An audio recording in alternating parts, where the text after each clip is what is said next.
Construction companies love telling us we're family, and in a way, we are family.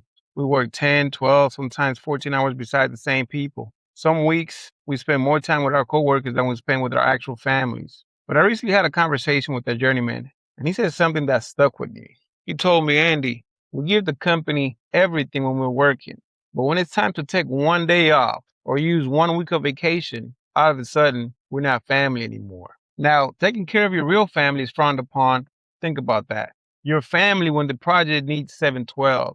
Your family when the schedule falls behind and they need another sacrifice. But when your child needs you, your parents need you, or you simply need a week to recover, now you're letting everybody down. Journeyman learned the cost of that contradiction in a way he will never forget. For years, his grandfather kept asking him the same question: when are you coming to see me? And every time he gave him the same answer: Grandpa, I'll see you next year. Until one day, there was no next year. And it wasn't because he didn't love his grandfather. He was working, traveling, making money, and handling everything life had put in front of him.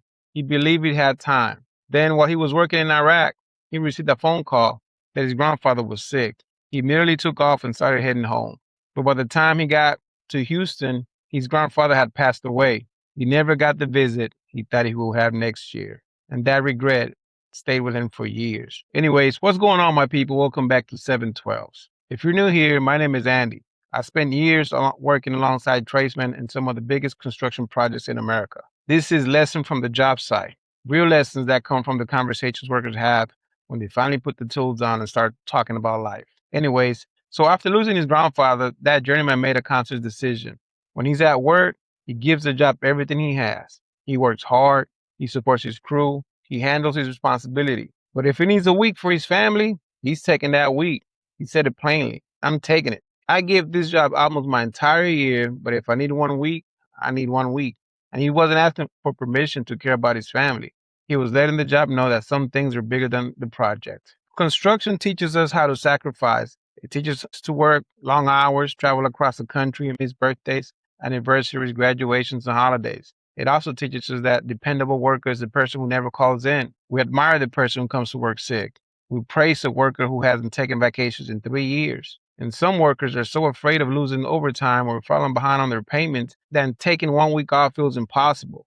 But nobody ever stops to ask what that worker's losing outside the gate. Your supervisor might remember that you missed 3 days. Your family will remember that you missed 3 days. No matter how important this project feels today, it will eventually finish. And that equipment will leave, the trailer will disappear, and your badge will stop working. The company will eventually move to another project, or you will be replaced with another worker. That doesn't mean the company is evil. That is simply how business works. The project must continue whether you're there or not, but your family cannot replace you that easily. Your children cannot go back and have another childhood. Your parents will not always be the same age they are today.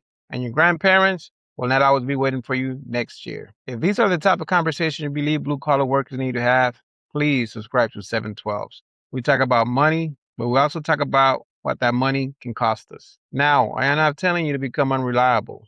Your crew depends on you. Your reputation matters. And when you take a job, you should give that job your best effort.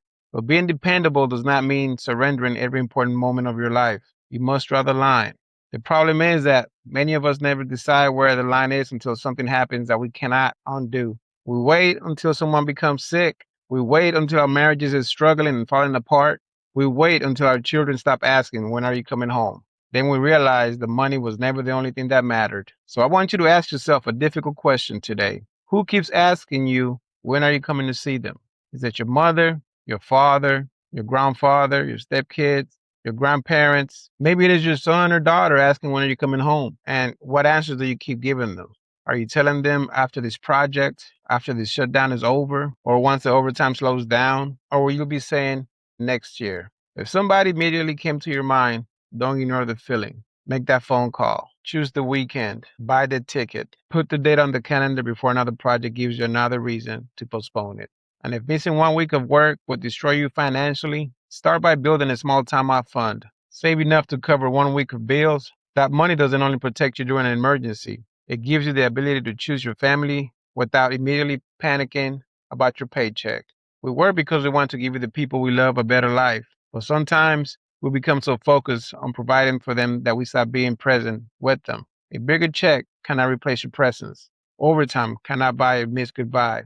And no amount of money can return a year that has already passed. Give the job your best when you're there. Be dependable, protect your name, take pride in your work. But when life gives you one of those moments that truly matters, take that week. The project will replace you. Your family can't. If this message made you think about someone, call them today and don't tell them next year. Until next time.